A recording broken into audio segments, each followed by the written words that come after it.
Mkuu wa mkoa wa Dar es Salaam Paul Makonda leo ametembelea na kujionea ujenzi wa barabara ya Ubungo Kibangu iliyotolewa ahadi ya kujengwa na Rais Dr. John Pombe Magufuli. Akiwa katika ukaguzi wa mradi huo, RC Makonda amepokea maombi kutoka kwa wakazi wa eneo hilo ili ujenzi wa barabara hiyo uendelee mbele zaidi. Hata hivyo, Rais Dr. John Pombe Magufuli alipopiga simu kwenye mkutano wa eneo la Malamba Mawili, ameahidi kutafuta fedha kwa ajili ya kumalizia mradi huo. Nimefika pale mwisho, amenipeleka Mheshimiwa Mkuu wa Wilaya, ambao kutoka pale kwenda kuunganisha ile barabara ya kutoka kule upande wa Ubungo Mchicha inaopita na kukutana pale sehemu ambayo kuna hospitali na pia kuna kanisa la Roman Catholic, lakini sambamba na hilo kuna jambo jingine dogo jema kule, ni kama mita 600.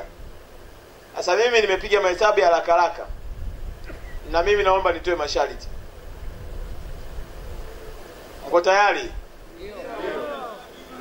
Naomba nitoe masharti. Sharti langu ni dogo tu. Kama mkiendeleza moyo huu mliouonyesha kama kaka yangu na mzee wangu hapa, mzee wangu yule pale aliuonyesha wa kuacha eneo lake akabomoa ili itengenezwe barabara, mkiuonyesha moyo huo na mkanithibitishia kwamba mtauonyesha, niko tayari kumuomba tena Mheshimiwa Rais atuongezee zile mita 600 ili tuwe na lami moja kwa moja mpaka kule kwenye kanisa la Roman Catholic na hospitali yetu. Nilikuwa unazungumzia ile barabara iliyobaki